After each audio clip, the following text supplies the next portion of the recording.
I had a quick question. What do you think the most interesting thing you've written about so far in 2023? It's probably going to catch you off guard, but what's a topic that you're kind of been curious about that no one really thinks about? Okay, how about I'll pull out one that just came out tonight. We brushed on it a little bit, and I know it's a controversial take, but it's something I'm trying to learn myself right now with team construction in this area. But obviously, we want the 26 best men on the roster all the time. But from a roster construction standpoint, whether you're looking at service time or salary, stuff like that, or you're looking at opportunity, building your roster that way, especially early on in the season, probably actually isn't the best way to do things, especially when you've got young players. And so something that I wrote about today actually was the idea of actually the way I phrase it is I wouldn't hate if Paul DeJong made the opening day roster. Okay, don't shoot me. So this was your article today, correct? Yeah, it was. Okay, yeah. Walk me through that because I wasn't able to see it. I was a little busy today. So, kind of the crux of the point here is that there's 10, 11, 12 different Cardinals that are going to need consistent playing time out of the position players this year. And I'll have a story going out this weekend about how they could potentially break up that playing time. But even amongst 11 of them, most of them can only play 4 to 6 times every 7 games, at least start. And that's not a lot, like especially if you're like a Yepes who might be starting 3 times a week. You add another bat to the equation, like an Alec Burleson, a Moises Gomez, a Mason Wynn. There's just not enough playing time to go around at this time of the year.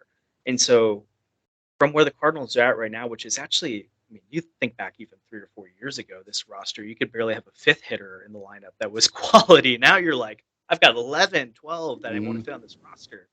So to use that 26th man spot as a guy that can kind of be a filler, fill in emergency situations, doesn't need a lot of playing time, that's where I see Paul DeJong's role starting off this year. And if he's horrible in April, and like I probably think he will be, then I don't think he'll be on the roster very long. I think Ollie Marmol is a smart enough manager now that he's not going to stick him out there consistently when he's not producing. I think the beginning of last year was different, but he proved toward the end of the year, like they sent him down. Edmund started. They brought him back up. He was hot. Then he was not, and then he didn't really play. If Gorman had been up at the end of the year, I don't think DeJong would have played at all. And so I think having DeJong or a player like that, I made the argument it could be Taylor Motter. I wouldn't mind that, or a Kramer Robinson, someone that you just don't need to feel bad about sitting on the bench most of the time. I think that's an interesting way to construct the roster right now. And then when injuries happen, sure, you can bring up a Burleson, a Gomez, a Wynn. But I just think at this point in the season, with so many mouths to feed, it makes sense to have someone on the roster that you don't have to feel bad if they don't play. No one's going to feel bad for Paul DeJong making $11 million not playing. I totally agree. Yeah, I have a quick follow-up on that, though, because I've, on this podcast, defended Paul DeJong. Okay.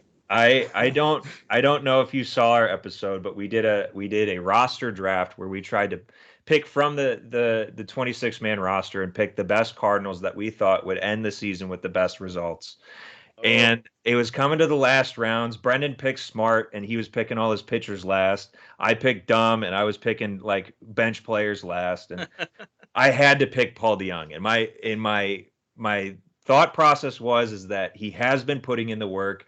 He's shown that he's done different things this offseason than he's done in the past. Who knows why he wasn't listening to the coaches or whatever.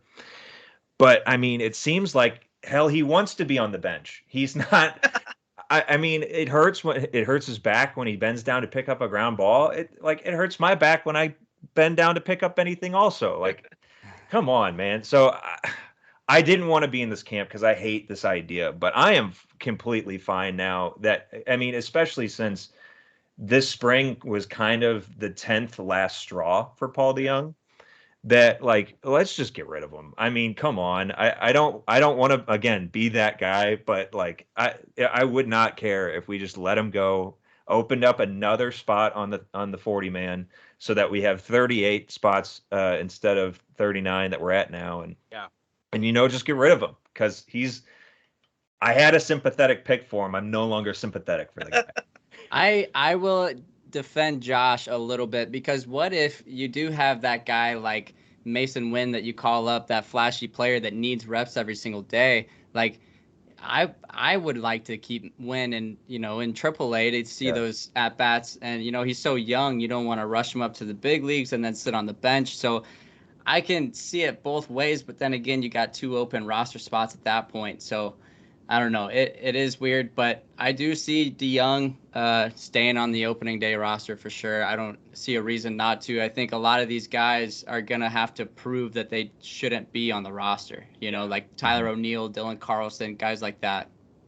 Yeah, and I think too, like if Kramer Robertson or Taylor Mott or someone like that was in DeJong's spot opening day, I'm great with that. I am too, yeah. I would just be frustrated if Burleson or Gomez or Wynn, which Gomez already sent down, Wynn's not making the roster. But if Burleson gets stuck in that 26-man spot, I think that's just terrible for him. And I would rather have him getting consistent at-bats every day.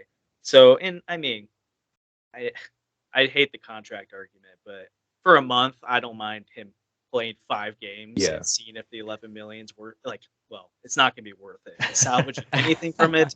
And if you can't, then cut bait. And he probably got 14 at bats and was a defensive side. It's like, did he really even matter? Not really. Yeah. But I get, like, at this point, it's probably just better to cut bait. But that's my whole thing is I wouldn't be mad about it. I would be open to it.